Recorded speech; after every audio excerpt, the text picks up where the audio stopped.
Welcome to Sunday Dusk, and here's your host, Corvus Twins!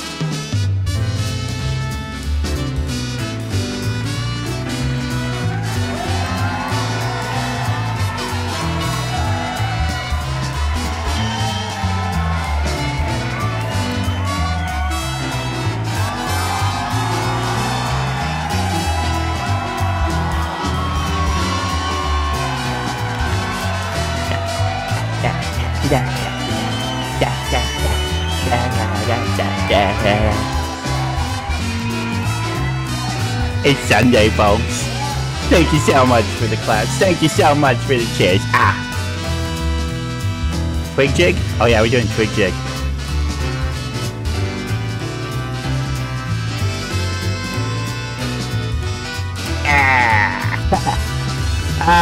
God, it's so good to be here. Rodney, cut the music. Thanks, Rodney. Welcome everybody to another episode of Sunday Dusk. It's so good to see you all here today. It's so good to see you here. I hope you had a great weekend. Can you believe it? We're halfway through July. The Ides of July have come and gone. And now we're in the middle of a lovely Sunday evening. And what's the best way to spend Sunday evening? It's with Corvus Twin. It is. It's really the best way. It's really the best way. There's no better way to spend Sunday evening than right here on Corvus Twig TV. Tell you, I'm a tired bird today. I'm such a tired bird. I have a little chickie poo, and she has decided to move into the nest. And so we got ourselves a little trailer, and I tell you, she lives in one of those like sociable weaver nests, you know, where it's like a bunch of birds all in one big building. And so we had to wheel everything down the hallway, down an elevator, and then like there's such an old building that it's not ADA compliant. I tell you, this building is not ADA compliant because we then had to go up like a little flight of 5 stairs, and then we had to like carry everything in like half a block down to the parking lot because they wouldn't let us park out front. Oh my god, it was a pain in the ass, but she's here. I'm so happy she's here. It's great. She's moved in. There's still a lot to do, lots of boxes to unpack, lots of stuff to do, but she's here. She's cozy.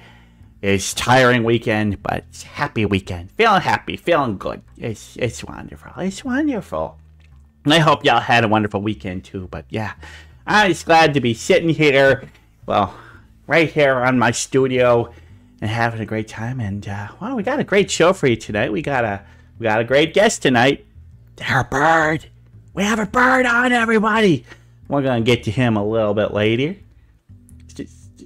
And hi, Jen Koviak. Hi to see you too.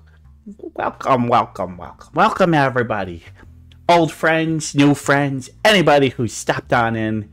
We are so happy to have you here. But oh boy, I got to tell you about some stuff that happened this week. There's some crazy stuff that happened this week. It's time to do the branch news. We had some stuff to tell you. Boy, have we got some stuff to tell you. I mean,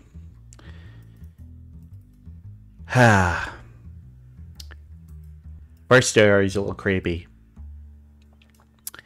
We see, there was an episode of Antiques Roadshow that aired in the UK, and there were a couple of people on it that did not give people the best viewing experience.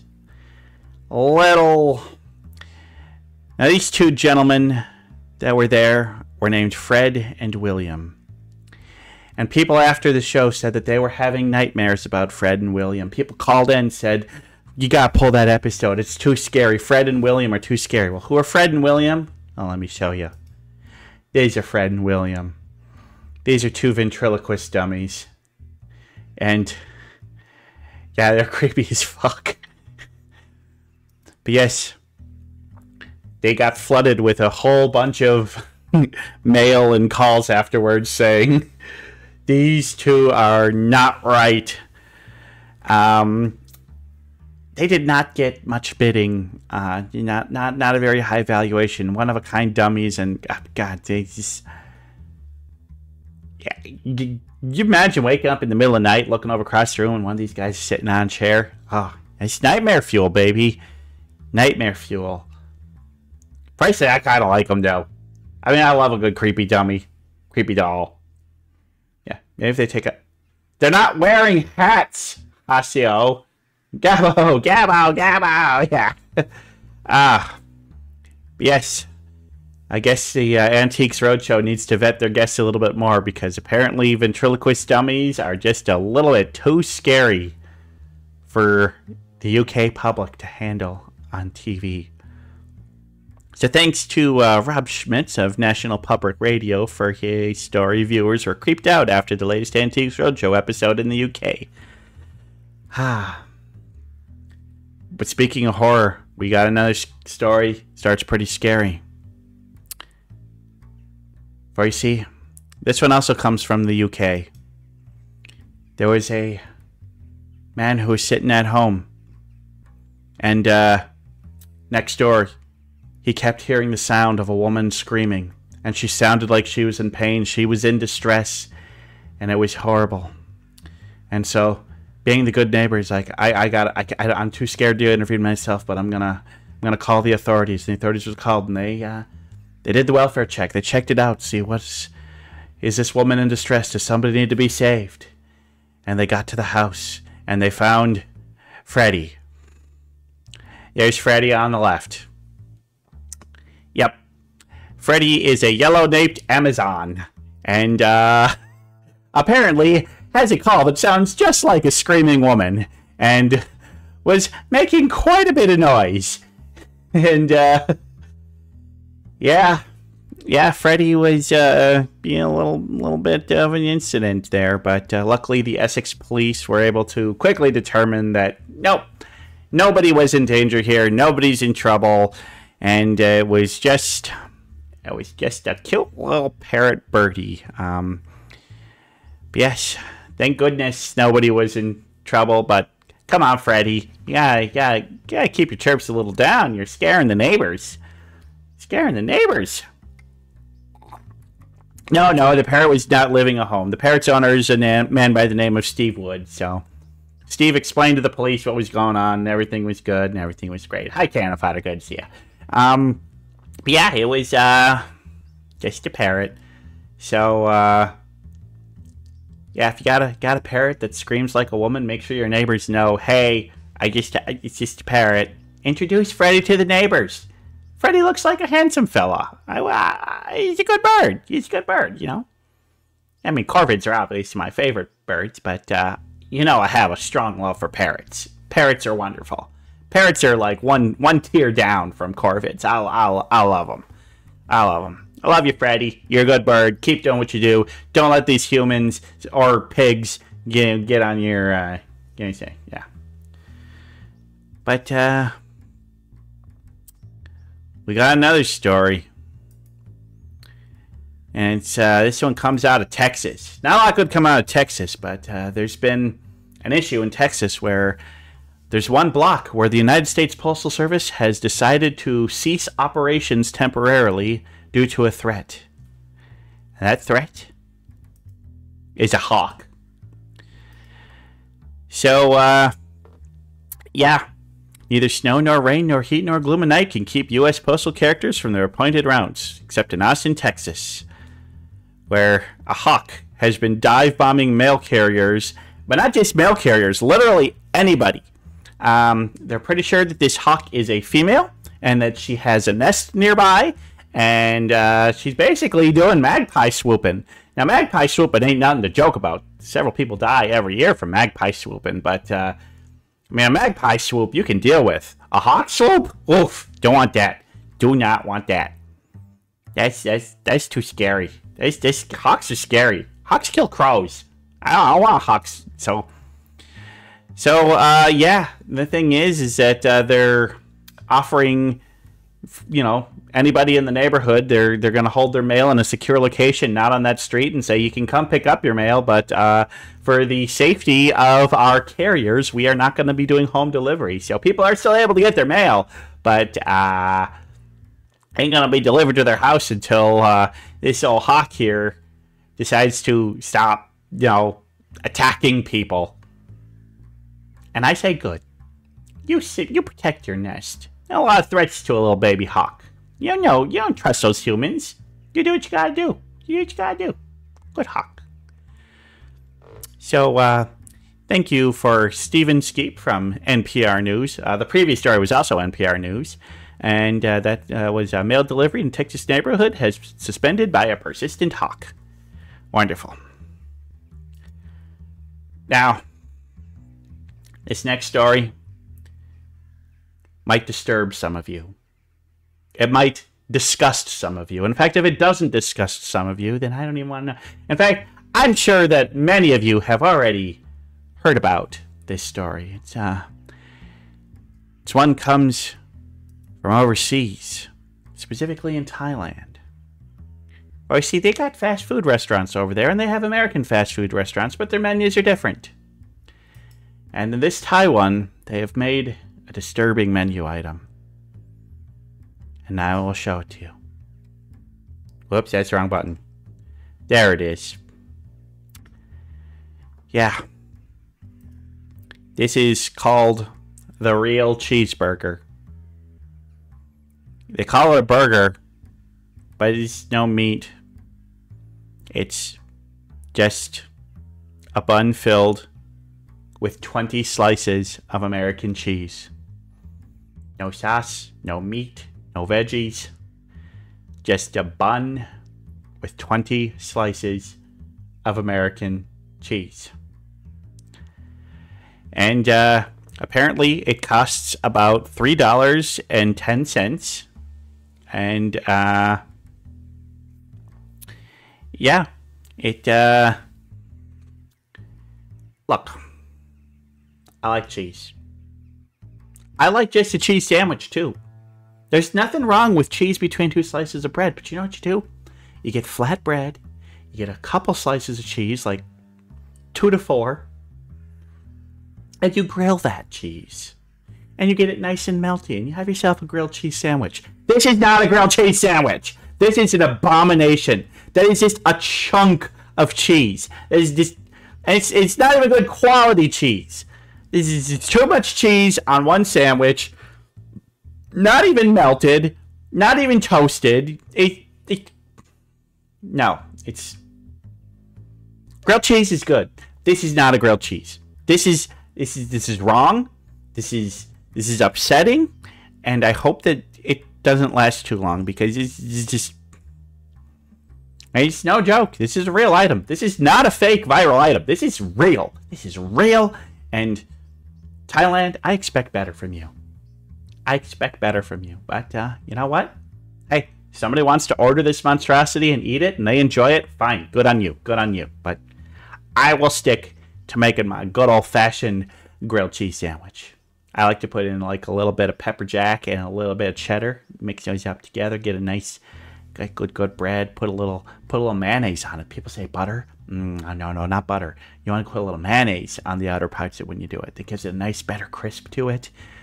Do it nice, slow. Get that cheese nice and melty, gooey. That's a good sandwich. This is not a good sandwich. And so saith. Now, I only had 4 stories normally. I only do 4 stories, but today I had to do a 5th one. Because I read this one earlier today, and this one loves me. Because this one's about my brethren. This one's about my family. Yeah, that's right. Oh, I suppose I should thank this one. Thank you for Kocha Olarn and Michelle Toe from CNN with their article, Too Much. Burger King's new offering in Thailand has no meat and 20 slices of cheese. Thank you for your article. But now this last one, like I said, it's all about my family. It's all about my family. Doing great things. Fighting the powers. Let me tell you. So it turns out this one is happening in Rotterdam in the Netherlands, where they're trying to keep birds off of buildings. Trying to keep the birds off the buildings. So they deploy these metal anti-bird spike strips. They're little strips you put down, got spikes that are up there. They stop pigeons from perching. It's meant to keep birds off of ledges, to keep the poop off. And unfortunately for the Netherlands has a large population of crows and magpies. And they have decided that these things are in the way. We need to remove them. And so they have. But they're also like, hey, these things are nice and sturdy and strong, have nice little spindles. I'm going to use these. And so what they have found now are several instances where anti-bird spike strips have been made into nests. That's right. Corvids are using anti-bird spike strips to build their nests and raise their young. And like, as you can see, this nest here, it's made almost entirely out of these. Turns out it's a good material. And hey, crows and magpies, we're smart guys. Us corvids are smart. Caw, caw.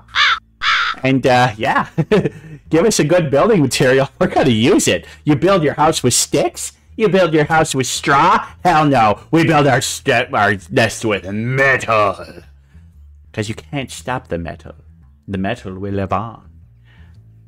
And yeah, and now there's a bunch of ledges that didn't want to have birds on it. They can have birds on it again. Look, anti-bird spike strips only work if all you got is pigeons. You got smart birds around like crows, or I've also seen cockatoos destroying them in Australia. You can't, they don't work. They don't work when you got smart birds around. I love it. I love it. Thanks, Betsy Reed from The Guardian, for her article, Crows and Magpies Using Anti-Bird Spikes to Build Nests, Researchers Find. I had to end with that story because, hey, it's about my brothers. Taking down the man, saying, fuck your hostile architecture. This is our spot, and we're going to use your materials in a way you did not intend. Fight the man. We love it. We love it.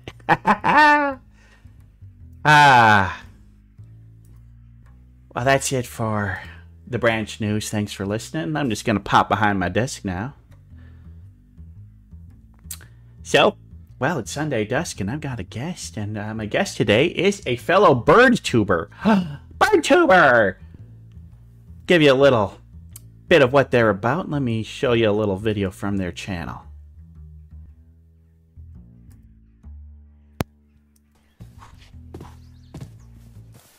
Plays mine. Wow, he's popped in there. Ah, fuck!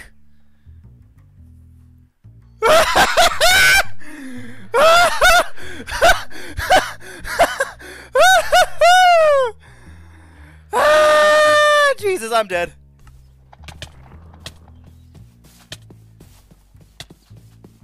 You discover the treant and begin to add notes to your bestiary. Obviously playing some modded Minecraft there.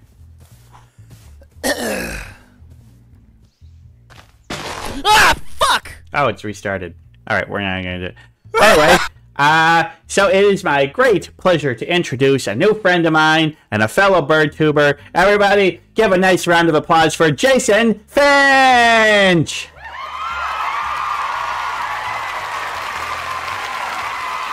They love you. Listen to him cheer. Ow. Ow. I can't hear you, buddy. Your cord's not working again.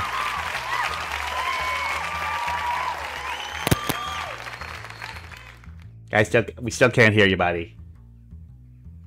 Okay, now we can hear you. Yay! There's a little switch on this thing that shuts off whether it picks up audio. I forgot I had it shut off, so I wouldn't disturb. I'm a fucking idiot. Hey, we all know that a group of VTubers is called a scuff of VTubers. If there's not a little bit of scuff, then what are we even doing? What are we even doing? Wrong. Well, so good to have you on. How the heck are you? All right, and technically, I do look like a bird. I am actually a mute. A what? Of a sort. If anyone's watching is familiar with Shadowrun, I am effectively what would be considered a Class 3 Surge. Oh, I remember Surge. That was a good drink. Not even close. Not even related to that. Surge stands for, if I remember correctly, sudden, unexplained recessive genetic expression. Oh, cool. It's Yeah, I've never basically a played series Shadowrun. of magically induced mutations. It can result in anything from like class 1s being like cat girls and shit like that, to class 2, which are like usually just deformed monstrosities of people. Like, for example, one of the search qualities is having a Picasso face, where your face is like a Picasso painting. I mean, sometimes I look in the mirror and I Yeah. feel like that's what I'm looking at. But cool, we'll get to more of that later, because one of the questions is about your lore, so definitely want to hear about that here coming up soon. But yeah, it's so good to have you on. Hope you had a great weekend. Yep. Anything upcoming we should know about? Well, I started a Divinity Original Sin 2 collaboration with 3 other people on Friday, and it probably can continue this upcoming week as well. All right, so Friday evenings, you think it's going to be? Yep. Yeah, All right. around my usual stream time, actually, because luckily enough, all of our stream schedules actually lined up properly for this. Nice. Well, go check out Jas0n on. Yeah. And through that, I also introduced a large group of streamers, some VTubers, to When Is Good. It is a site that can be used for determining what is a good time for people to work together on something. It is an old site, but it is a viable site for this stuff. That's a really good idea. Yeah. Absolutely sweet. Well, you're one of my newer friends that I've had on Sunday Dusk, and I want to get to know you a little bit better. And, well, heck, I don't know a better way to get to know somebody than the 21 questions with Corvus Twig. So, you ready to dive a little deep into who is Jas0n Finch? Sure. Good, because if you said no, I was going to go it anyway. All right. Well, first question. It's pretty basic. It's about VTubing. What's your primary goal as a streamer? Why do you do it?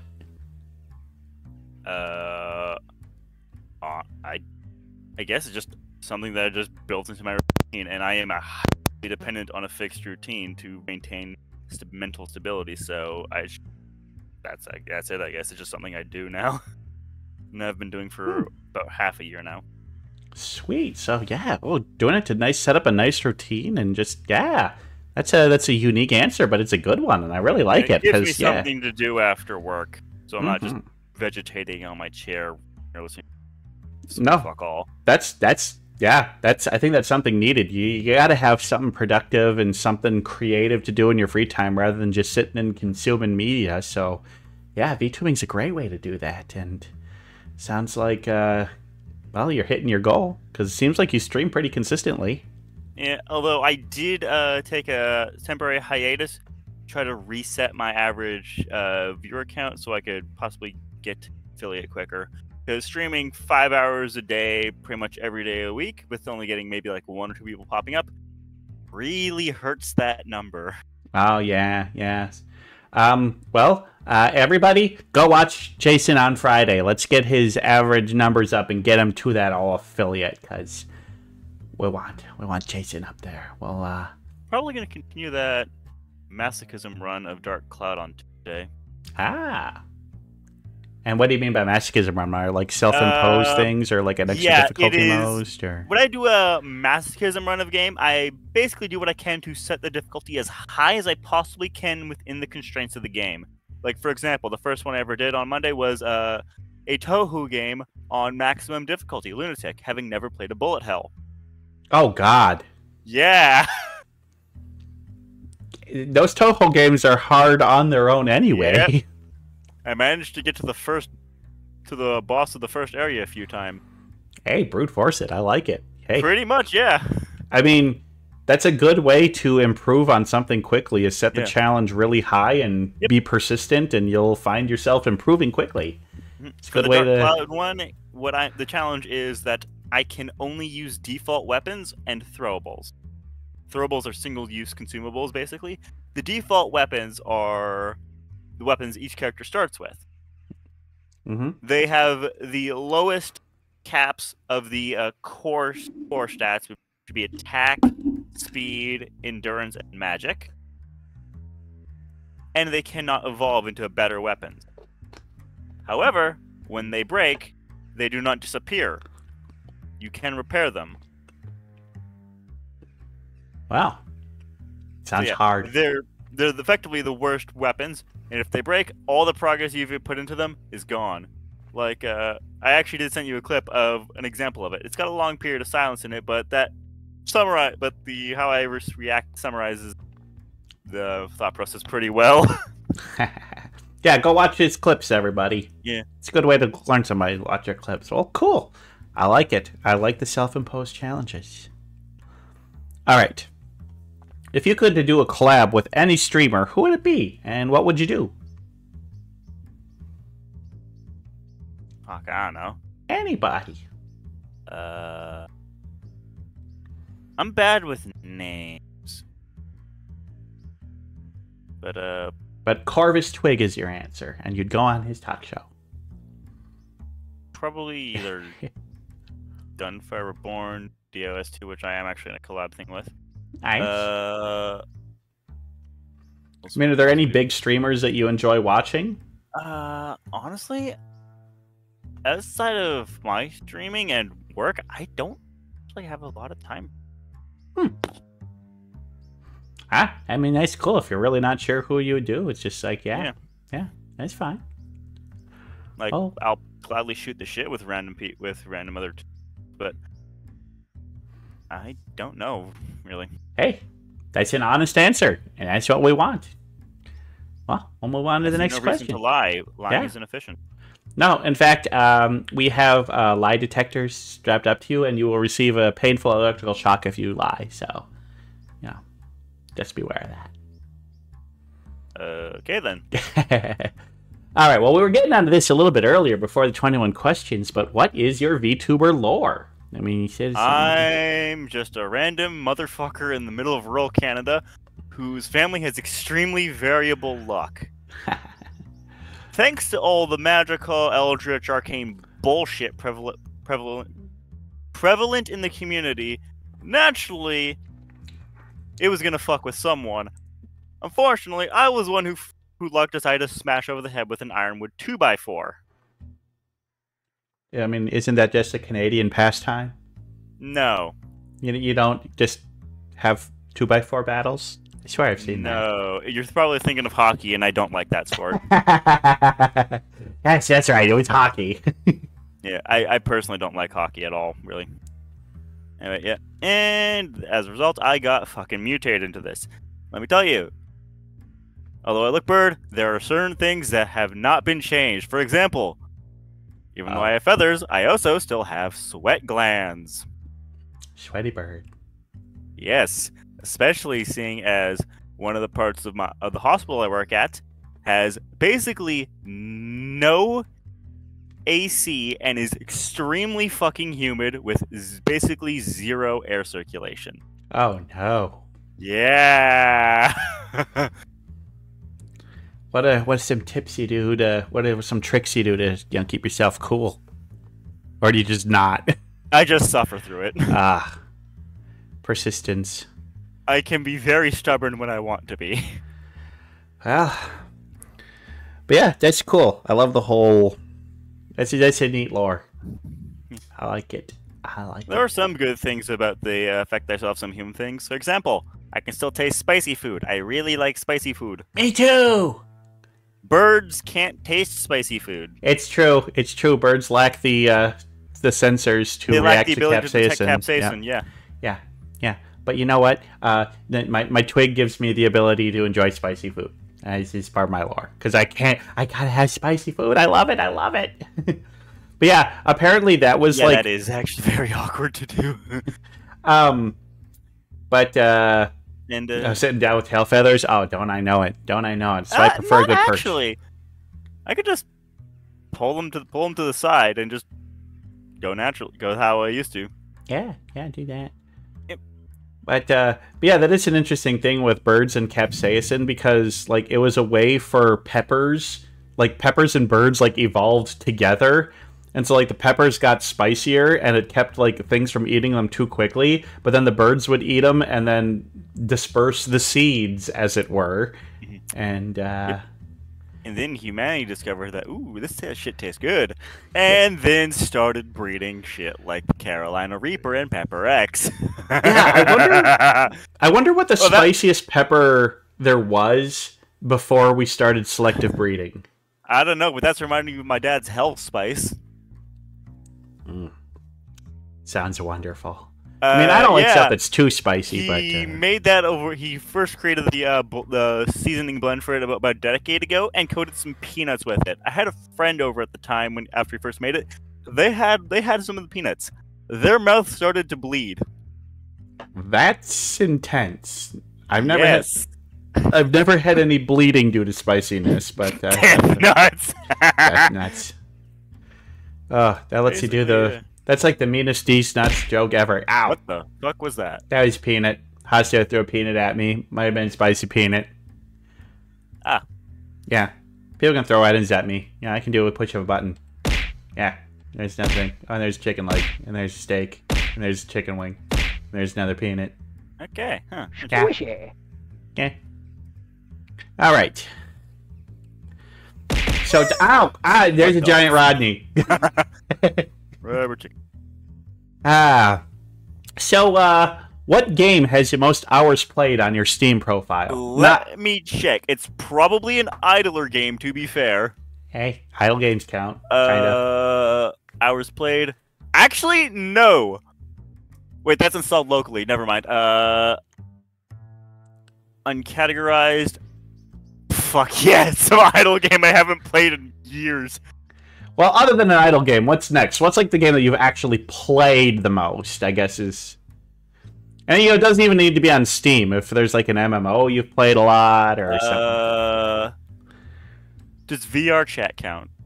Yeah, I count VR chat. I love VR chat. Wait, you play VR chat? 3.8 hours in VR chat. Oh, dude, we play VR chat all the time on my Discord server. You gotta join us sometime. I haven't played it off. I don't play it very often, though, because work and streaming. Well, just letting you know, is anytime we're playing VR chat on my stream, and that goes for anybody watching.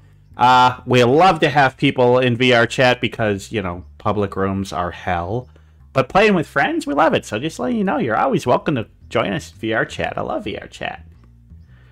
So, I like playing Demon Crawl is a relatively chill game, although I don't have many hours on it. Only 148.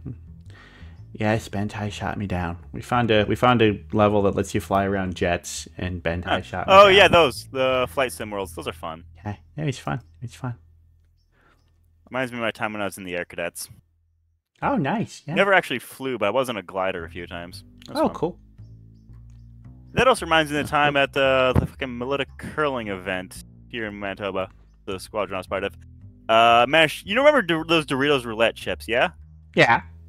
Yeah, I bought like 2 or 3 bags before we went there, and we were literally just having a roulette thing, where each person would grab a chip, eat it. If they got the spicy chip, they were out of the circle. Whoever was last remaining got what was left in the bag. Ha! Nice. Yeah, do they still sell those? I haven't seen them around in a while. I don't think so. Yeah. I think they discontinued it.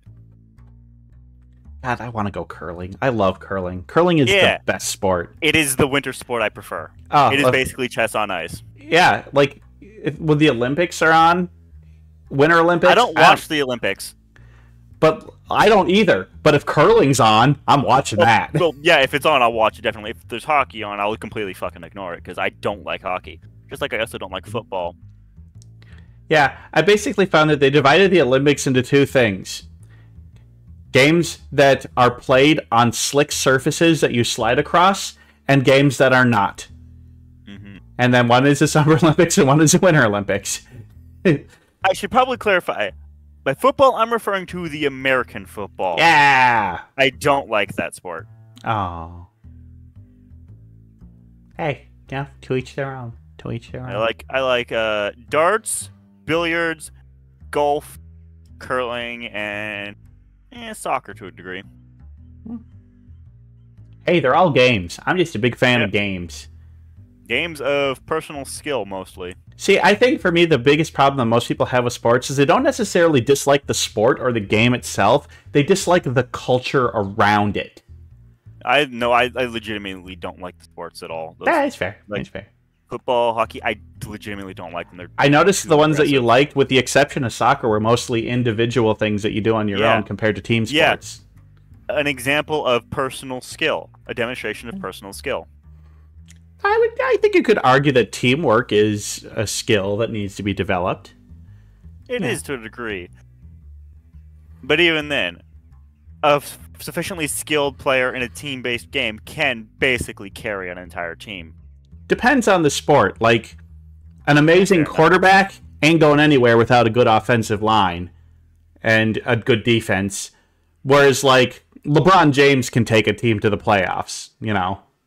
Yeah. Yeah. So it depends on the sport. Like, I think with football, you really need to have the whole team. I think a star soccer player can greatly improve a team, but Yeah. like basketball, one player who's amazing can make a I huge difference. also like baseball, one of the few exceptions of team-based sport I like. I do like baseball too. I mean, I like sports in general. But Fun again, fact, I actually have a baseball that was given to me by one of the mayors of Winnipeg when I was really young, Sam Cates. Cool. It was a home run ball that went out of the stadium and landed in his car. He was driving by slowly, and out of anyone he could have given it to, he gave it to fucking me. Nice. Well, moving on. What's your favorite bird?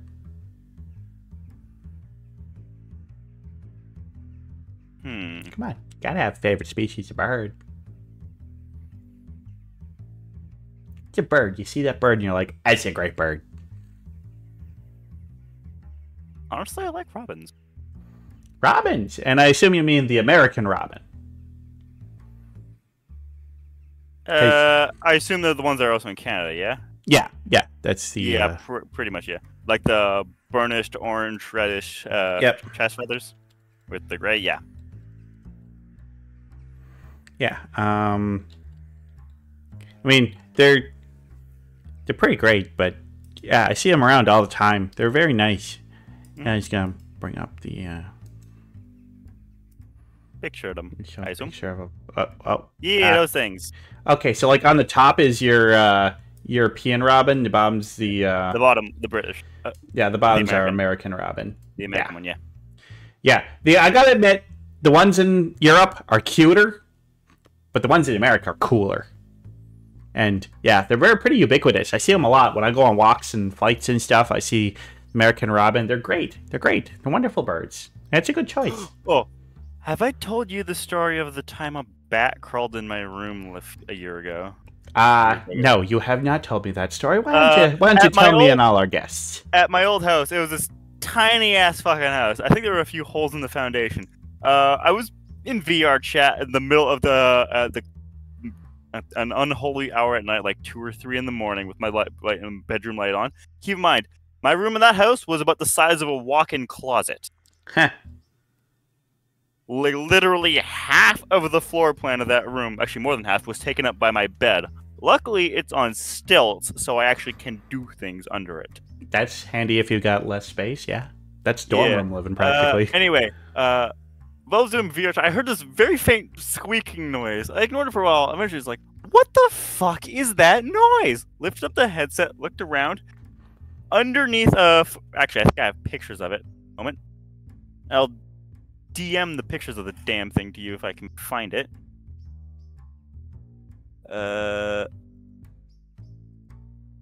No, wait, they're on my phone, I think. Yeah, I think they're on my phone. Don't worry about it. I mean, it's a bat. We've seen a bat. Yeah.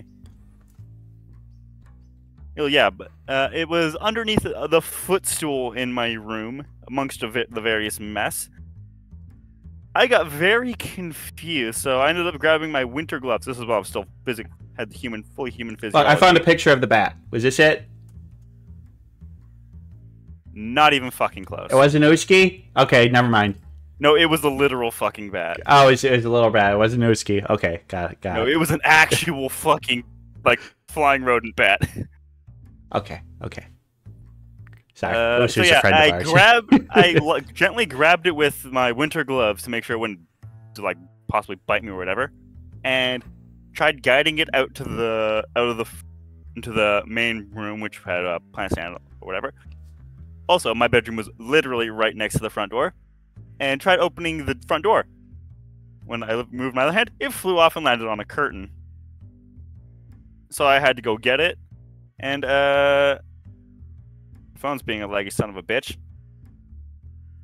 I managed to gently grab it off of the curtain and lead it outside. Nice. I was very confused at how the hell the bat got into my room in the first place. Bats. Okay, think of it this way: bats, they're like flying mice. Mice can get anywhere. Bats can get anywhere. Yeah. I figure that there was a hole in the foundation because our cat at the time would consistently get mouse kills down there. It somehow wandered its way up the little crawl space stairway and through the little gap hole cut out in the door so the cat could go down to the litter box. Worked its way in the dark from where the laundry room / stairwell is through the living room to the sitting room with the plant stand and all that stuff, and then under my door. I think you cut out there. And then it somehow got under my door. Under your door. Yeah. Poor bat. Looking through this. But you got him out safely? Bat was unharmed? Oh, yep, found it. Good. But yeah, that's There's the image of the bat right there, sent to you on Discord. You can post it up now. Also, I am not a very tidy person. Hold on a second. Open link. There he is. That's a cute bat. Literal fucking bat. That's a cute bat. Nice wings. You don't often see them with their wings splayed out like that. Yeah, this was in the middle of Canada. Oh, Canada. So I didn't even know before this, I didn't even know there were bats in our area. Oh, there's bats everywhere.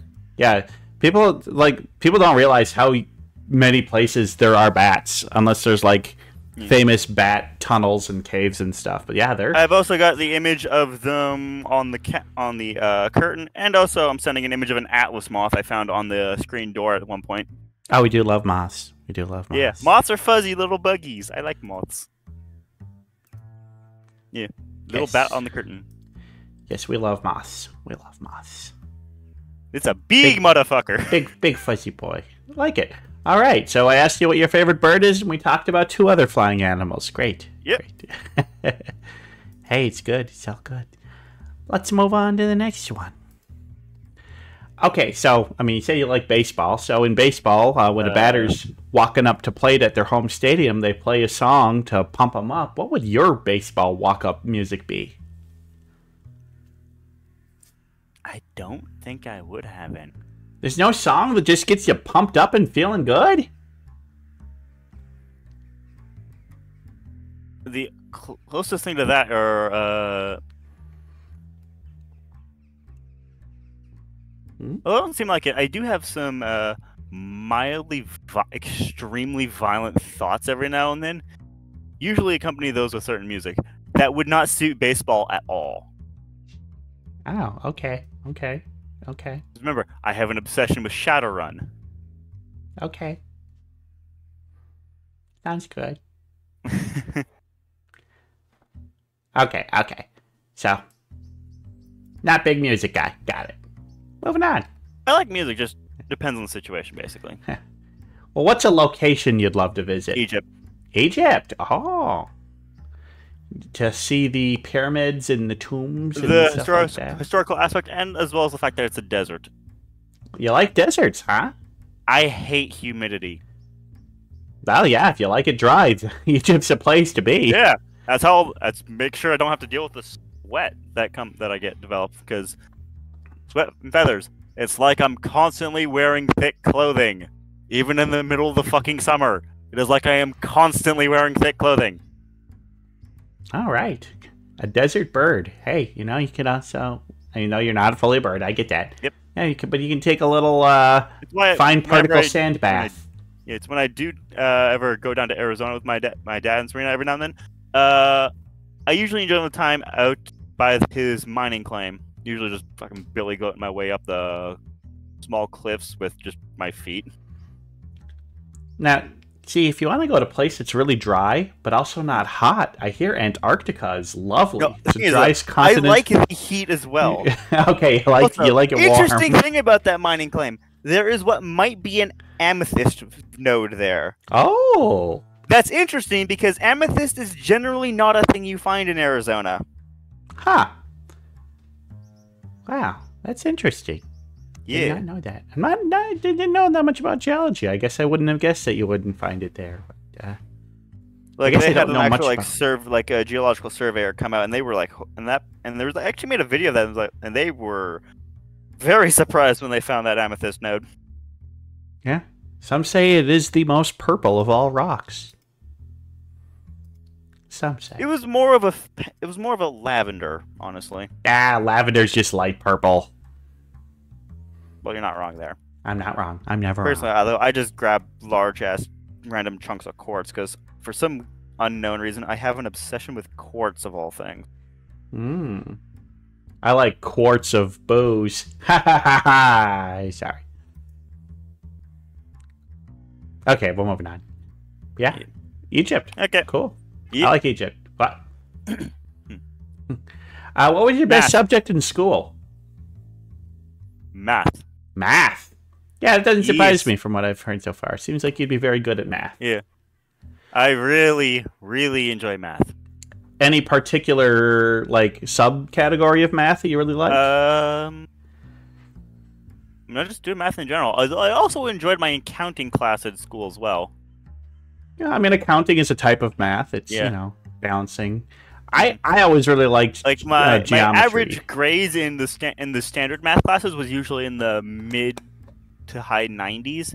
I got in the mid to high 70s for pre-calculus, but I never continued down that train. But yeah. Yeah, I never really took calculus. I did some pre-calc stuff, but then I've forgotten most of it. But like geometry though, that was my jam. I also liked chemistry, although I didn't actually do. I was kind of meh in physics, which is weird because there's a lot of math, but it just didn't really click with me for some physics unknown reason. Physics can be very difficult. Physics is But I got a buddy who's a mathematician, and he said that the worst math was thermodynamics. Oh yeah, I bet. Yeah. But yeah, math is cool. We love math. We stand math here. Math and science. One of the games that I do enjoy in my free time is Signal Simulator. It's basically SETI the game. And to correctly identify signal, you actually have to do an equation. It is max value minus min value divided by 2, then add the minimum value. It can be either for the azimuth or the elevation. That's how you narrow the range to get the approximate degree you have to find the signal. I love that games like that exist. Yeah. Because it's such a niche thing, but it exists. Have it written on a little whiteboard on my bed frame. Cool. That's awesome. I love that. I just love that stuff like that exists because it should exist. Yep. It's like, I like games that require problem solving and real thought and understanding of complex things like that. That's just great. That's I also like Demon Crawl, which is a Minesweeper roguelike. Ha! Oh god. It's random patterns every time. Is Minesweeper the first roguelike? Eh? Well, this thing. I think Minesweeper is the first roguelike. We should call them Minesweeper likes. It actually has things like magic items and consumables, curses, legendaries, equipment, and all that kind of jazz. It's actually pretty interesting. Nice. I like it. I might have to check that out. Yeah, that's fun. Demon Crawl. Demon Crawl. I'm gonna look that up. All right. So, what's a book that you love and might have special meaning for you? Fuck, I don't even remember. Not a big reader? Oh, actually, the opposite. I read a shitload. Oh, nice. Really online, though, that's the thing. Hey, reading things on the internet is still reading things. One moment, I'm gonna go check something. Uh-oh. Got a bookshelf over there, gonna go check. Gotta go check the bookshelf. Jason's checking the bookshelf. He's gonna grab a book and he's gonna tell us a bit about it. Gotta go grab the book, and then he's gonna take a look, and then I'm gonna drink some water because Bentai told me so. Ah, good water. Tasty. Oh, he's warping. It's and not he's back. in there. I cannot remember I what it was for know. the fucking life of me, though. But yeah. It's okay. Uh-oh, I think you bumped your cord. You went out again. Oh, fuck. You're back, you're back. There we go. Oh, there we go. Okay. That's probably good. So, I'm guessing the book you were looking for is Go Dog Go by Dr. Seuss. Fuck no. No? No. Okay. No. I think it was something related to dragons, that's for sure. Something related to dragons. There's a lot of books about dragons. So many books about dragons. What's it called? Wait, no, it was a franchise. I can't remember for sure the title, but it involved clay or statue dragons that actually had a spirit being within them, or whatever the fuck. Something fire, or whatever. So it's not the Dragonflight books. It's not the Dragon Rider books. The Last Dragon Chronicles, that book series. Oh, okay, cool. The Last Dragon Chronicles. Nice. Yeah, I think I've heard of those. Never read them, but I think I've heard of them. Yeah, they're actually pretty good books. Nice. Cool. All right. Well, let's move on. If you could be instantly talented at any skill, what would it be?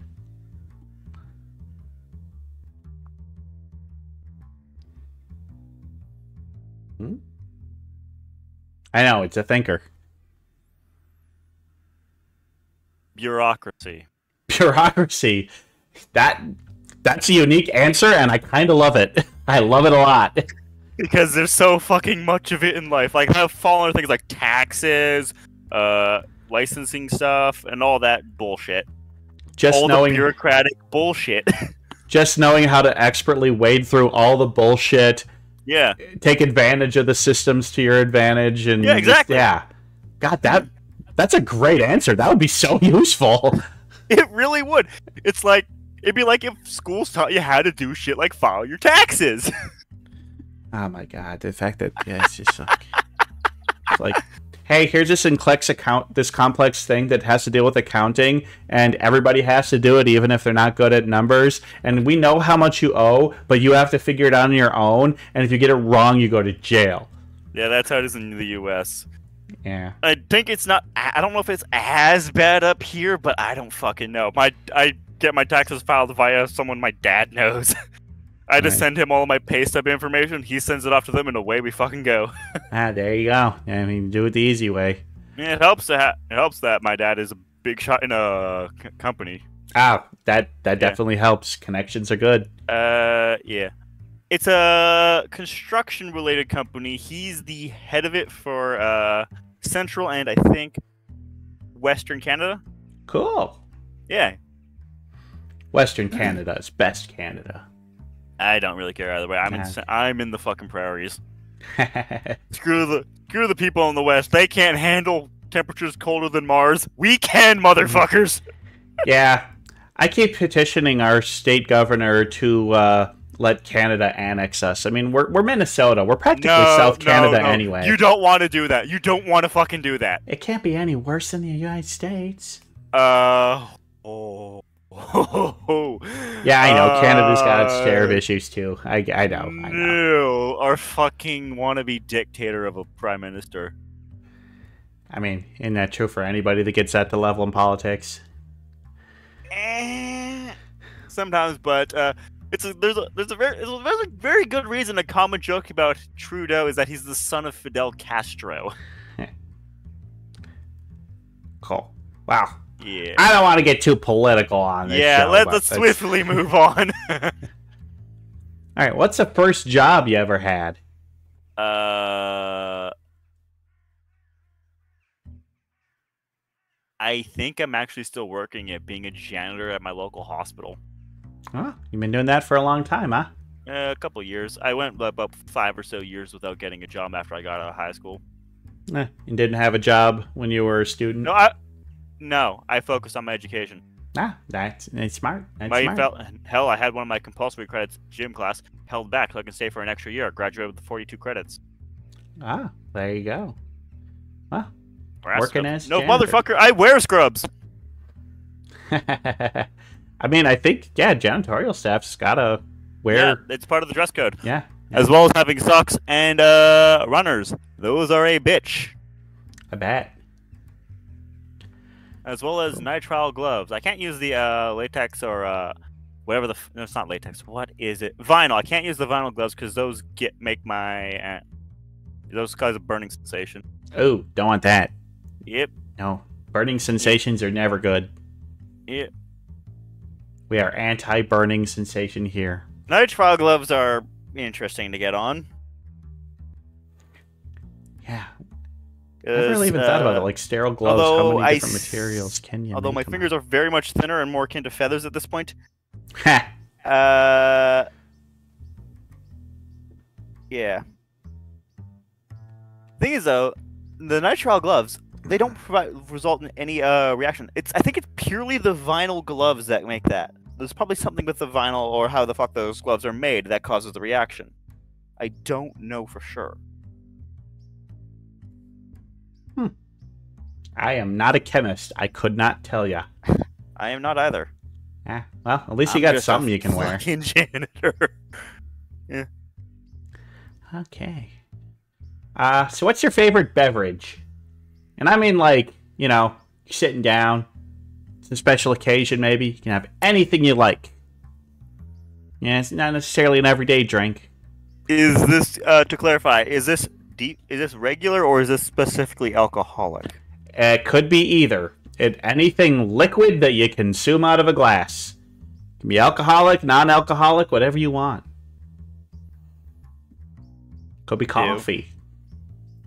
Mountain Dew. I drink a lot of fucking Mountain Dew. Is this transmitting properly? Yeah, you drink a lot of Mountain Dew. Yeah. Fun fact, it was initially created to pair with moonshine. Oh, I know. That's why it had the Moonshiner Hillbilly as its original mascot. Yeah, that's why it's called Mountain Dew. It's the dew of the mountain. Oh, because some of that moonshine, boy, you had to dilute it because that stuff was Yep. not the best. That would kill livers. It would kill livers. Yeah, you want to dilute it, not just for your liver's sake, but also for the taste. Yeah. Apparently, moonshine was just really, really raw whiskey. Now, what do you think of all the additional Mountain Dew flavors? You got so many favorites of those, like the Major Melon or the High Voltage or anything like that? Any one of those? Voltage was good. Code Red was good. Supernova was good. The Whiteout, when they were doing the initial four things, that was fucking weird. It tasted like corn dogs. I can remember that. I don't know if it tasted like corn dogs. To me, it tasted like a fucking corn dog. God, you know what? Now I'm kind of picturing it. And it's like, yeah. Now I want to try it again. One of those original fours that they did was like a lime one. It was like an electric lime flavor. God, that one was my favorite. In Canada, there was only the purple, the red, the blue, and the white one. Being Supernova. Yeah, Supernova Red, was the Voltage. purple. Yeah, purple. I'm going them in order. Supernova, Code Red, Voltage, and Whiteout in order of the colors I listed. Nice. Yeah, I mean, a few years ago they had the Major Melon. I really liked that one. I like melon. Yeah. Yay, Mountain Dew in its many flavors. So what's the biggest? I'm actually getting my water out of an emptied 2-liter ball of Mountain Dew. Nice. So this filled from the water drug dispenser thing, whatever the fuck it is. Yeah. Another thing is those put those water cooler jugs from offices in. I can have at home, push a button, it puts out the filtered water. Yeah, I just shoved the opening of the ball into that, held down the button until it was full. There you go. Nice, cool, crisp filtered water. Lovely. So, what's the biggest thing that you geek out about? Like Shadowrun. Shadowrun. Nice. I think I did like a one-off Shadowrun game, but What edition? whatever was out 10 years ago. Probably 4th or 5th. Probably. Most likely 5th. And what is it about Shadowrun that you really like? The crunch and the sheer degree of options you have. Because if you know what you're doing, you can make some of the most absurd bullshit you could possibly imagine. Like, one of my most recent characters, I've basically made a humanoid Night Stalker from Fallout New Vegas as a Surge. Fun! Yeah! I love Night Stalkers. Everyone loves They Night are a paranoid gunslinger. Hmm.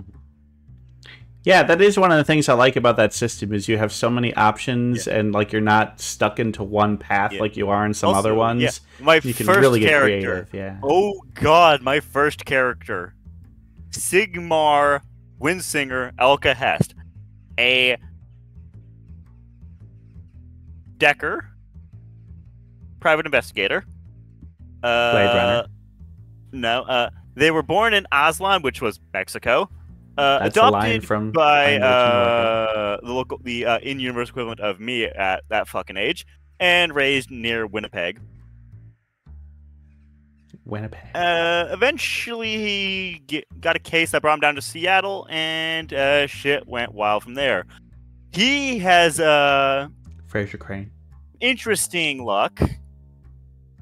A tendency to go into end up in extremely fucking dangerous situations where he has no right to survive and yet does. For example, the first major run for him was what I call the Trench Run, because it was set near the Marianas Trench. Like, on the edge of the fucking trench. Star Wars. It was to extract marine research data from a facility that had gone dark. Why did it go dark? A Force 15 Reaper Spirit. That's why. Or maybe because they built their hull out of carbon fiber? No. A Force 15 free Reaper Spirit showed up and fucked things up. Wait, is that Subnautica? No. Okay. Do you know how the Force system for like spells and spirits works in Shadowrun? Yeah. Nope. Like I said, it was 10 years ago, and I only did one shot. I don't know the system that well.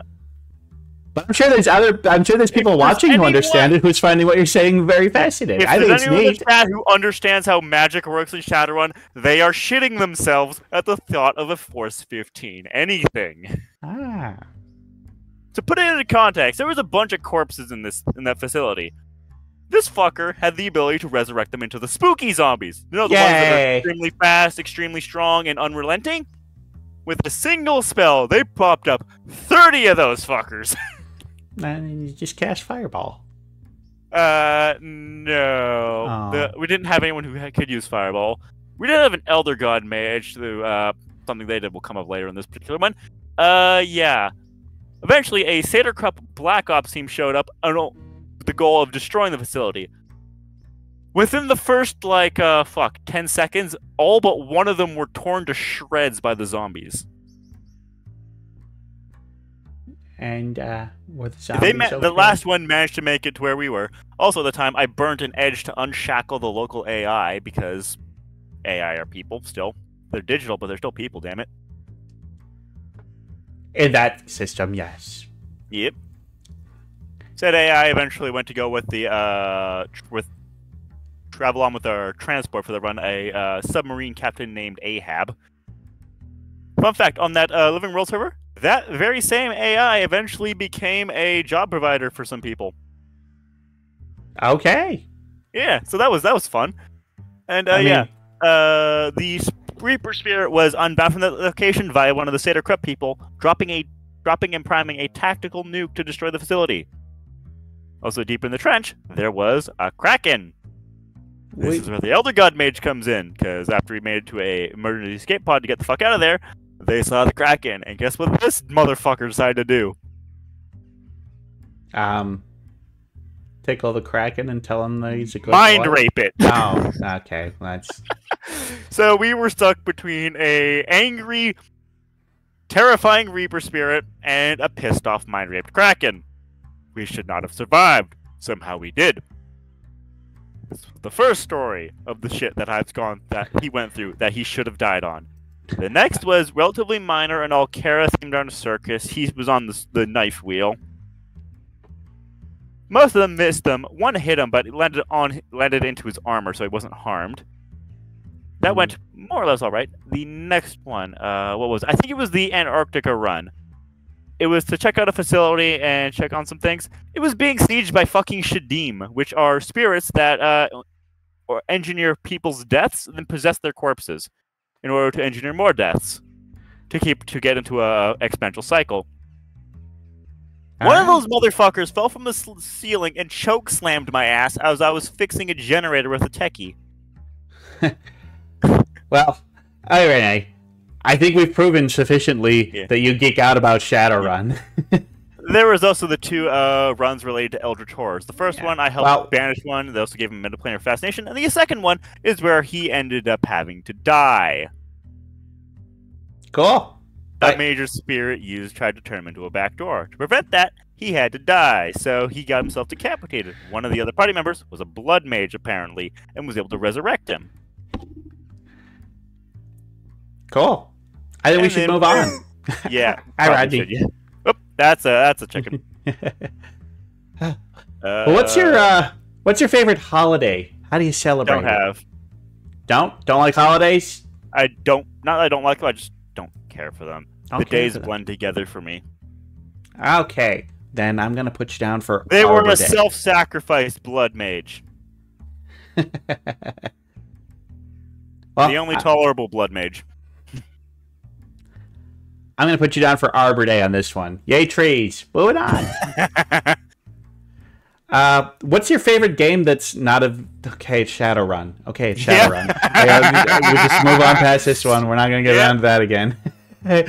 Okay, so on a scale of 1 being say-so and 10 being pretty lewd, where do you think you rank on stream?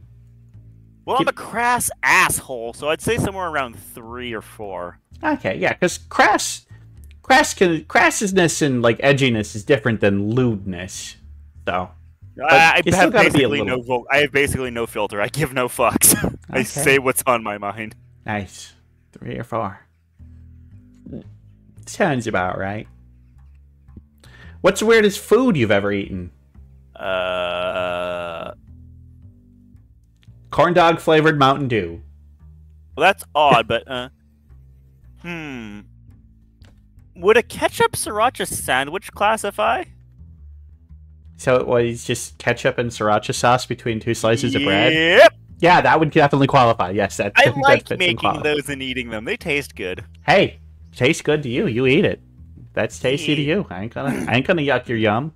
It's kind of unfortunate the sriracha plant burned down earlier this year. Oh no. Yeah.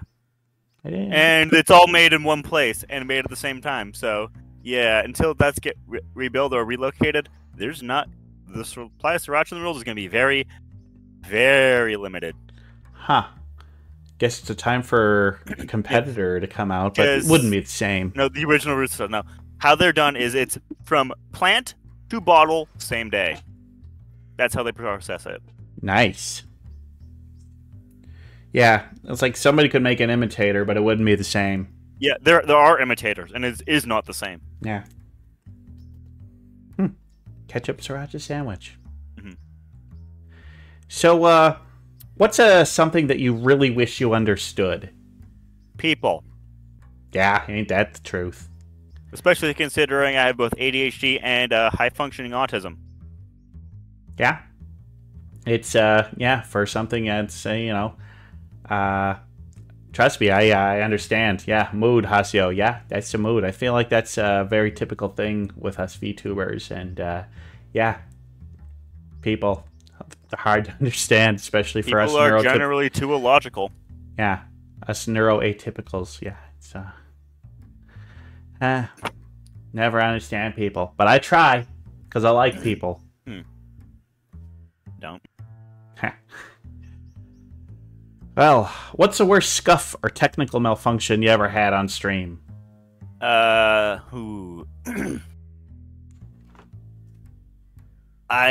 think it was a game I was trying to play a couple weeks ago. The devs removed something, and it fucking bricked it. Oh no! Model Maker. It's basically the model kit assembly hobby as a game. There was some bullshit with them involving CD Projekt Red. Removing the DLC for that, I think, broke something because it goes about 2 screens in, and then just freezes and crashes to desktop.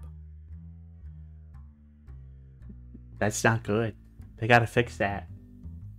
Did you? Were you able to get it working well enough to finish the stream? No, I tried launching it 10, 15 times. So fuck this, and called it.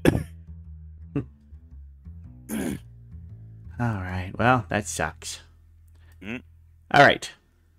So, what are your 3 desert island movies? And that means you're stuck on a desert island, and there's only 3 movies, and these are the 3 movies you're gonna watch over and over. What are you gonna watch? What are you gonna pick?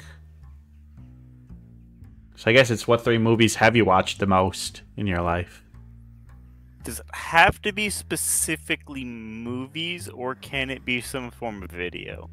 I might allow some kind of video. That might be okay. Yeah, we can think outside the box here. One of them would be the entirety of Mythbusters compressed onto 1 disc. Ha! The next would be the Aragon movie. That's gonna cause some spice. Okay. And Dragons. what with the 3rd one?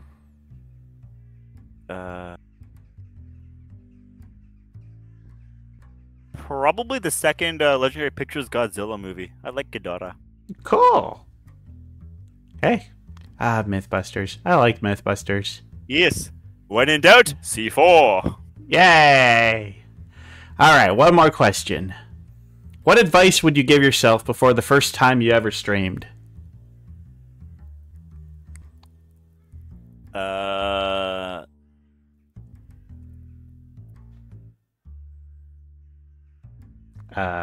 Find some people or make some dud accounts to sit in it so you can get to affiliate quicker. Alright. Or don't stream as off. Don't stream as to the degree you plan on doing it, because it will fuck you over in the long run. Got it. Okay, well, we're gonna call this done, because, well, we got the 21 questions, and now we know Jas0n Finch a little bit better. Thanks for sticking through those questions. That was fun. But now it's the most important part of the day. We gotta do something very, very important now. That's right, folks. It's time for Bird of the Day! Yay! Oops, I haven't started the PowerPoint yet.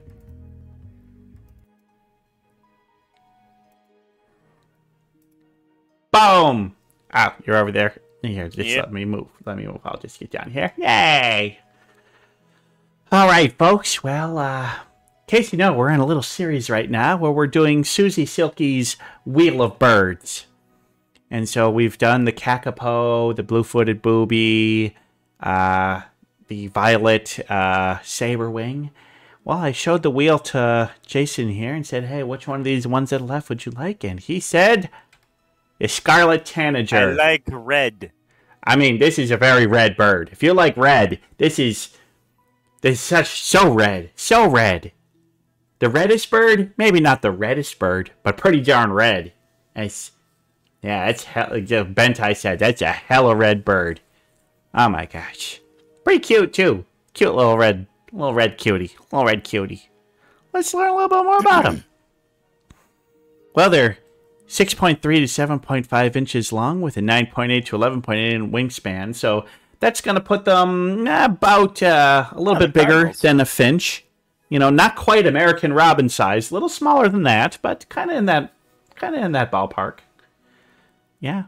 And they weigh, you know, little under an ounce to a little over an ounce. Pretty light, pretty light. And well, the interesting thing is that in the wild, they're going to live about 3 to 5 years, but the oldest on record lived at 12 years old, which just goes to show you it's a dangerous world out there. They can be found here. It's unlikely, but they can actually be found where I am. Nice, nice. Yeah, as you can see, they've got quite the range. So the it's in the orange below those white lakes there. The white, yep. The Lake Manitoba and Lake Winnipeg, I think. Yeah, That's near where I live. I'm in that orange bit too, in the Twin Cities.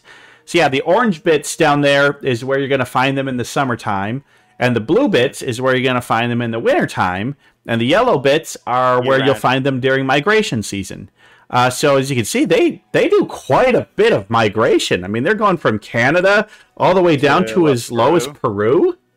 Canada, Peru? Yes, that's quite the journey. Yep. Quite the journey. I'm a crow. I like to stay put. I stay put year round. Yep. Now, as you can see, they're passerine birds, but they're actually in the same family as cardinals, another very red bird. Mm-hmm. Yeah, they're in a different genus, but yeah, not too far off from cardinals. So I guess that explains the redness. Of course, there's plenty of birds in that family that are not red, but hey, I think it's neat that they're closely related to them. Now, not all scarlet tanagers are red. If you look at the top there, you're like, Twig, you picked the wrong bird. That's not a red bird. That's a female. Yeah, only the males are red. Males are usually the most vibrant. Yep. So there we have a female on top, but hey, they got pretty eggs. Look at those pretty eggs. They're akin to robin eggs. Yeah, very similar to robin eggs. A little more speckling than robins usually have, but yeah, very, very pretty cool nests. The females do all the nest building and incubating, but dads will help feed the babies once the babies are born. And they're going to have 1 to 6 eggs per clutch, but it's almost always going to be 3 or 4. 1, 2, and 6 and 5 are pretty rare, but it can happen. And they've also found that if after the first clutch is done and the babies are born, or if there's like a disaster that causes the eggs to be lost, they will pretty much never attempt a second clutch. It pretty much doesn't happen. They're like 1 clutch per year. If it works, great. If it doesn't, I guess we'll try next year. So, and the thing is that they do not breed for life, but they'll pick a partner during each breeding season and help raise the babies. Then after that, they kind of split up, so they are not monogamous. They are not mating for life. They like to change it up from year to year. Now these little fellas here, they are omnivorous, so they'll eat your berries and seeds and such, but they prefer insects. They like to eat the bugs. And they like to eat the bugs by finding them crawling on trees and bushes. So little ants or beetles or whatever crawling up the side of a tree, that's their favorite snacks. And so they'll go up and down tree trunks trying to find bugs inside of those. And yeah, that's what they like to eat. And then most of the year, they're going to be pretty social. They're going to be in flocks. There's going to be lots of tanagers living together and maybe also with some other small birds. But during mating season, when there's babies around, they pair up and the males are like, stay the hell away. These are my babies. You get away from my babies. So yeah, they get really territorial for like a month. But other than that, they're like, okay, we cool now. I'm sorry, we could say something. Makes sense. Yeah. Now, these birds, they're not very, like, if you got yourself, like, if you're living in, like, a suburb or a city, you're probably not going to see them too often. They are not the kind of bird you're going to find at your bird feeder. They're not the kind of bird you're going to find hanging around a restaurant in an urban environment. No, they prefer woodlands. They like forests. They like remote areas. They're not going to bird you. You're going to have to go seek them out. They're probably not going to come to you. But boy, you go out in those woods and you see one of these little fellas. God, that's got to be a treat. That's got to be a treat. Now, one cool little thing that they do is that they like to eat bees and wasps, but they don't like that stinger. They will grab it by its tail so that it can't sting them, and then it'll like scrape the stinger against the wood to remove it before eating it. Kind of clever. And it's neat that these birds are smart enough to be like, hey, the pointy bit sucks. I'm going to scrape it off. Yeah. Now it's good. Now it's good.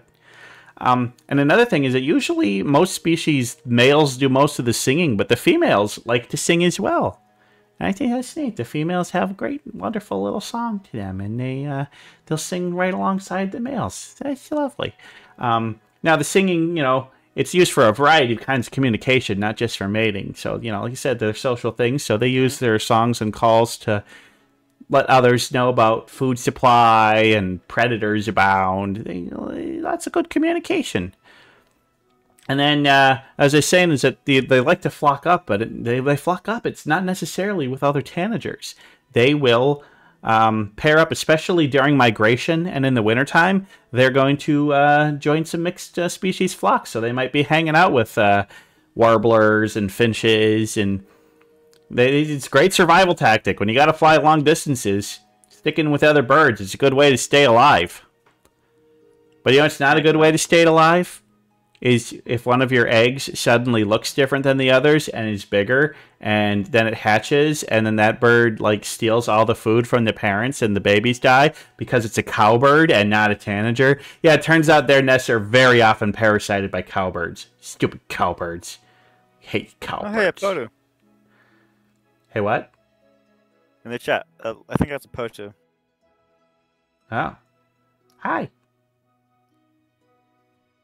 And so, lastly, in several cultures, they're said to bring good luck, hope, and new beginnings. So, yeah, they are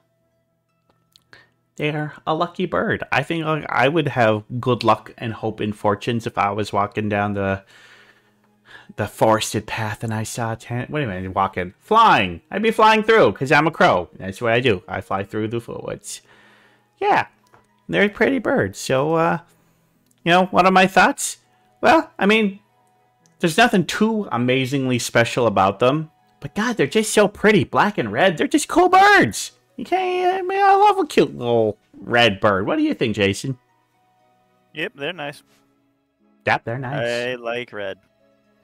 We like red. Easy to spot up in those green trees. The contrast, baby. The contrast. So yeah, Scarlet Tanager. Great bird. Hope to see one around. Gonna go up to the north woods and walk through some wooded areas and see if I can find some. Might be some around this time of year. So, Scarlet Tanager, lovely bird. And so, yeah, we're gonna call this bird of the day done. Back to the studio. Wrong. You're actually not wrong. All right, Jason. Well, this has been great, but we got one last little segment before we go. We got a little game for you to play, and I think you're gonna like this game. Oh, this game caused me a little mental damage putting it together because I couldn't believe some of the things I saw. But we got a little game here you're going to play. Okay, here we go. And this game we call Real Oreo Flavor or Not. Well, fuck. So Oreo has put out quite a number of unique flavors over the last 10 years. And I looked them up and found some of the weirdest ones, but then I also found ones that were not real and made up a few. And you're going to have to tell me, is this a real flavor of Oreo or not? Okay, yeah, I don't even eat Oreo, so I'm going to be kind of fuckered here. Honestly, I don't think it matters that much. This is just a fun game. All right, let's go. Fruity Pebbles Oreos. Was that real or fake? Fruity Pebbles flavored Oreos based off the cereal. I could see that happening after all. I did once have a beer that had the aftertaste of Fruity Pebbles. So you are going to say real. I could see it happening. All right, putting it down real, your answer, and you are correct. Now, they call them Fruity Crisp Oreo, but come on. These are Fruity Pebbles. That's what it is. That's Fruity Pebbles. I don't know if we actually have that in Canada. That might be a US-only cereal brand. I have a feeling this was only around for a couple months in the United States. It was a lot of these are limited editions that were only around for. Pebbles. I think it might be an America-only cereal. I don't know. Yeah, I've never seen it up here. Well, you guessed right. They are. That is correct. Those are a real flavor of Oreos. Like I said, they were limited edition, only around for a short time. But when it comes to Oreo, that's all it needs to be. All right. Well, 1 for 1. Off to a good start. Next one. Kraft Mac and Cheese, or AKA Kraft Dinner Oreos. Yeah, this is bullshit. You're going to call that fake? You say that they didn't try a Kraft Dinner. I'm calling bullshit on that one. You are correct, although somebody did a Photoshop of it. And That's actually, that's actually a half-decent Photoshop. Yeah, it would actually went viral for a bit and people thought it was real, but nope, it was fake. But they did not make a Kraft Dinner Oreo because, good God, that would be disgusting. Maybe. Dyfed would. I would not. I would try it at least once. I'd try one. I don't want to buy a whole package. Like, a lot of these, I'd like, let me try one. I don't want to buy a whole package. Let me just try one and see if it's good. Okay, moving on to the third one. You're 2 for 2. Great start. Sour Patch Kids. Did they make a Sour Patch Oreo? Fuck.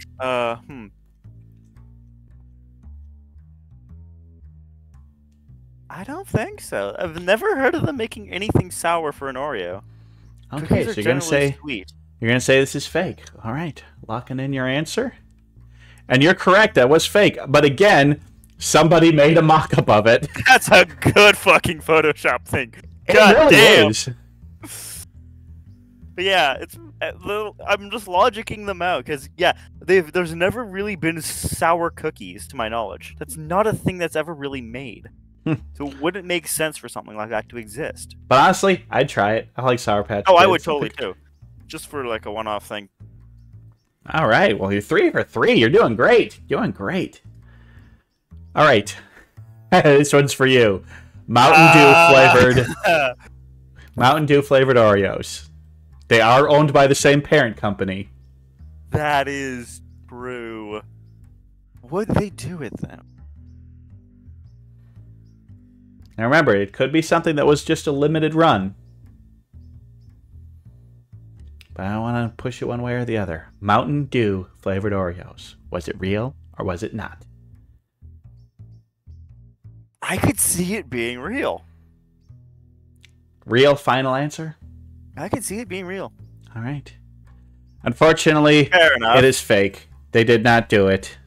Yeah, I could actually see that being real. Now, as you can see, somebody tried to make it, but it was never officially released by Oreo. But you know what? Honestly, with some of the flavors that are real, I could see it working. I could see it working. Yeah. But nope, they never did release it. Was never a thing. All right.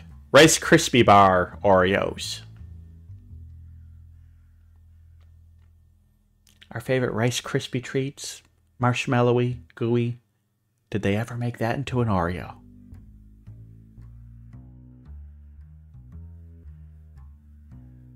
I'm going to say no, but I'm probably wrong here. You're going to say no. Okay, fake. Final answer, locking that in.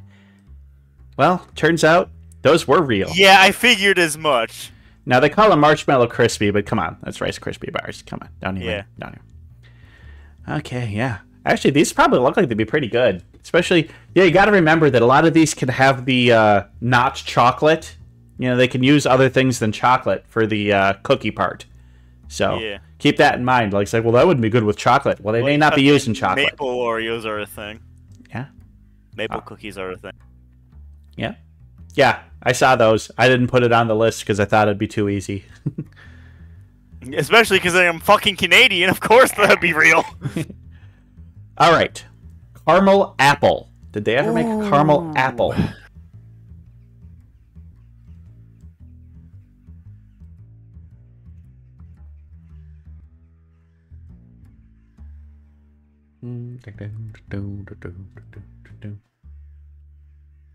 Caramel apple. It does sound plausible, but I want to say no. That I don't see why they would do that. Unless maybe for like a Halloween thing, but no, they usually do like a spooky themed shit for that. I'm gonna say no. You're gonna say no. You're gonna say fake. All right, and sorry, you're wrong again. Those are real. Those are real. Huh? Caramel apple. I've had them. They're actually pretty good. I like them.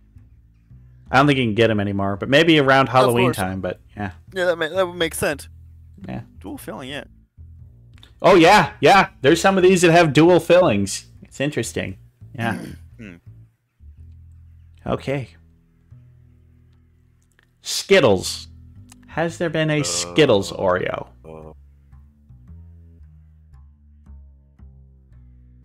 considering how things have been going with things like this, I'm going to say no. I might be wrong. I don't care. There's not been a oh wait, there has been fruity. There was the Fruity Pebbles one, but that's cereal, not candy. Sour Patch Kids was fake. I think there was another candy one that was also fake. I'm gonna say fake. All right, and you would be correct. They are fake. Hmm. They are fake. Okay. Yeah, I don't even know how that would work. I don't think it's feasible. Can't taste the rainbow in an Oreo. Just can't do it. All right, a banana split. That's What? real. That's real. Oh, okay. Wow, you say that with supreme confidence. Because you're right. They are real. You must have had them or seen them? No, it just makes too much sense for it not to be real. Yeah, I like that. It's got like a chocolate cookie, a vanilla cookie, a banana half, and a strawberry half. Yeah, it makes too much sense not to be real. I want to try these. I've never seen them in store, but I want to try them. They look good. They do. I've never had a banana split, actually. Oh, they're good. Get a scoop of vanilla, scoop of strawberry, scoop of chocolate. Take a banana, split it in half. And then you drizzle on your fudge toppings. Maybe some little caramel as well. And then you put a little maraschino cherry on top. Oh, it's good Don't stuff. eat cherries. I don't like cherries. You can always pick the cherry off. Actually, I don't most fruit. Heh. The only fruits I'll eat are apples, bananas, pears, and starfruit. That's it. Okay. Fun fact, starfruit has a texture similar to apples, but tastes kind of like a pear. Yeah, I kind of like starfruit. Haven't had it in a while, but it's good. And pears are real good. I love pears. Yeah. All right, how about a jelly donut Oreo? Oh my god! That immediately made me think of fucking Full Metal Jacket. Private Pimp. Okay.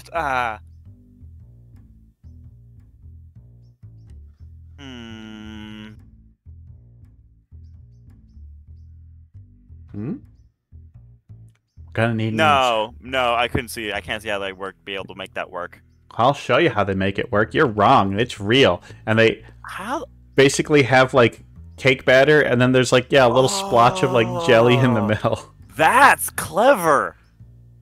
Yeah, it's real. That's fucking clever.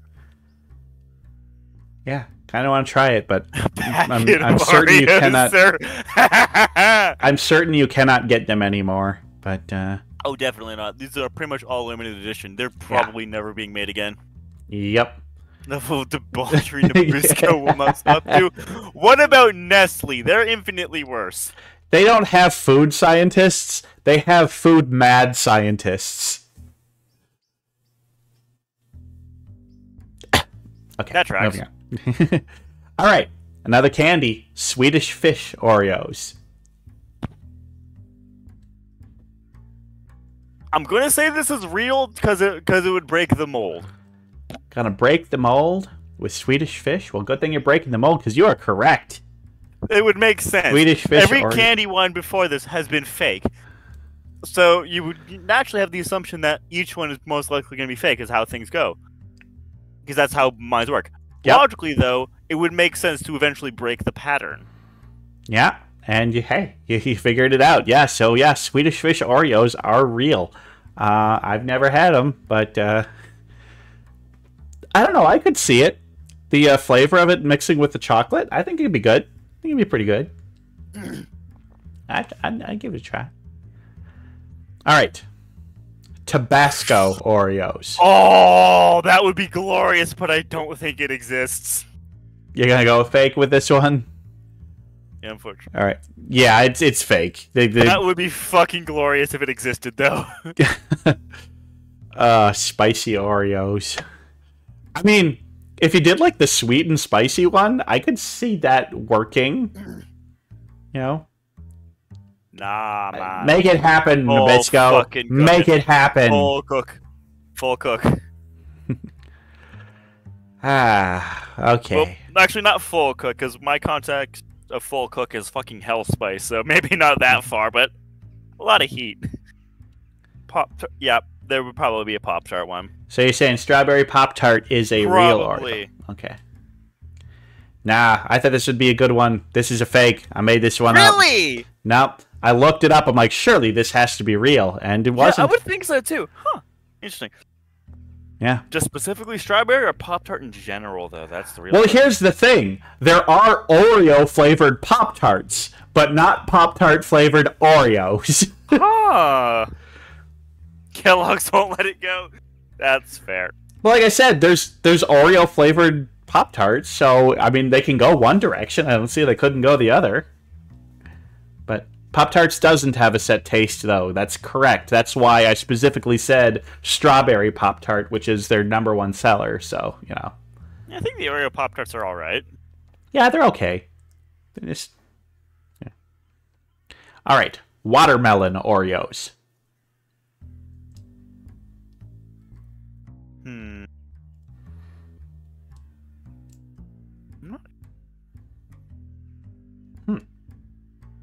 Seems an interesting flavor.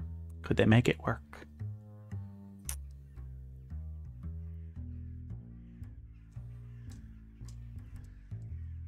What do you think? Watermelon doesn't have a strong taste. Thing. So you're going to say fake? Or are you going to say real? The big thing about watermelon is its texture, I think. Most of the main reason why I can't stand watermelon because of its texture. It can disgust me. Watermelon doesn't have strong enough taste to actually be a viable flavor of something, unless it's like artificially enhanced to hell and back, like most candies. I don't think it's real. So you're saying it's real, or you don't? I don't think it's real. Okay, we're going fake. I don't think it's real. Locking in fake. Locking in fake. Well, you should have locked in real because it's real, baby. Motherfucker. It's real, baby. It's using the artificial enhanced flavor. It has to be. Oh yeah, yeah. I'm sure there's just like it probably tastes similar to like watermelon flavored Jolly Ranchers or something like that. Or some other candy like that, like those little like hard candies that you find at it's like watermelon candy doesn't taste like watermelon, the actual fruit, and this probably tastes more like the watermelon candy than the actual fruit. Yeah, that would make sense. Yeah, yeah. And it's another split filling too.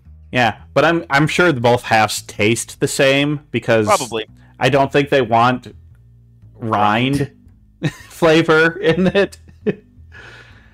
All right. Well, you said this is one of the fruits you like, pear. Did they make a pear flavored Oreo? I'm gonna say no because the previous fruit ones were generally made. So this is gonna be another using the past examples to logically determine. Yeah. Well, your brain works well, because that's correct. It is fake. There is no pear Oreo. Huh. All right. We got 2 more left. Okay. Chicken and waffles. No, that's not a thing. That's not a fucking thing. All right, you're pretty confident about that, so yeah, you're right. It's fake.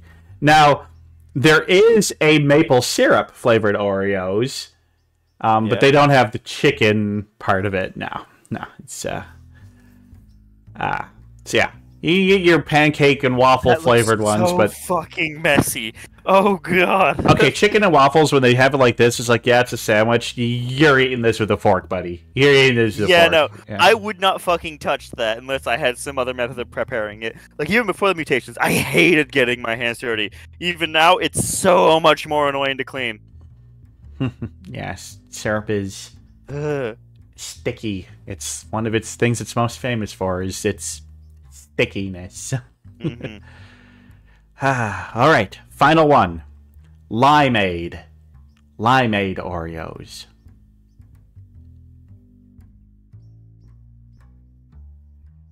I'm going to say real, because I could see that being made. You gotta say real? And because I think there's lemon flavored, yeah. Yeah, you're right. Limeade is a flavor. And yes, there are many other honorable mentions on there. So yes, we do have a lemon twist. We've got birthday cake. We got classic. Pumpkin spice. A classic.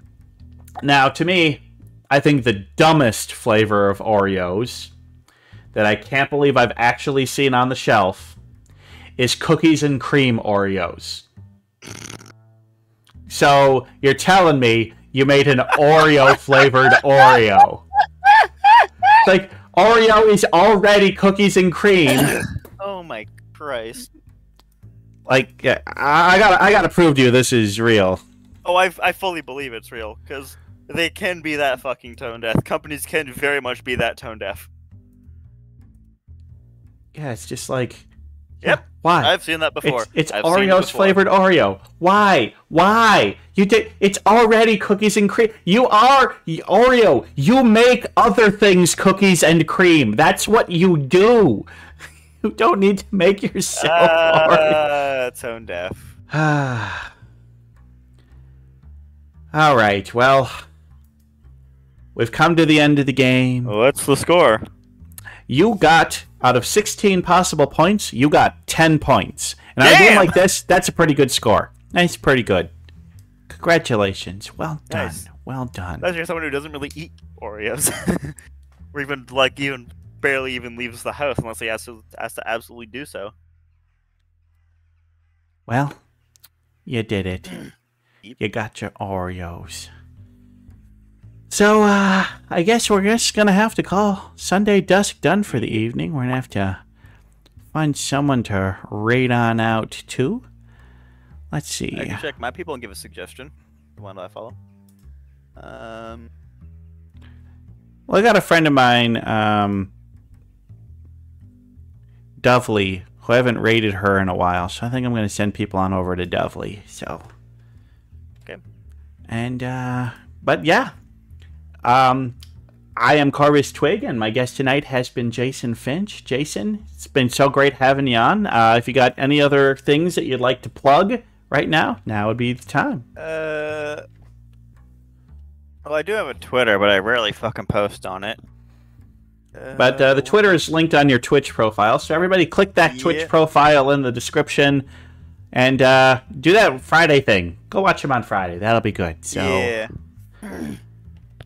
One of the people is a ferret person. Oh, we like ferrets. We like ferrets. But, yeah. Like Catgirl, but ferret. Nice.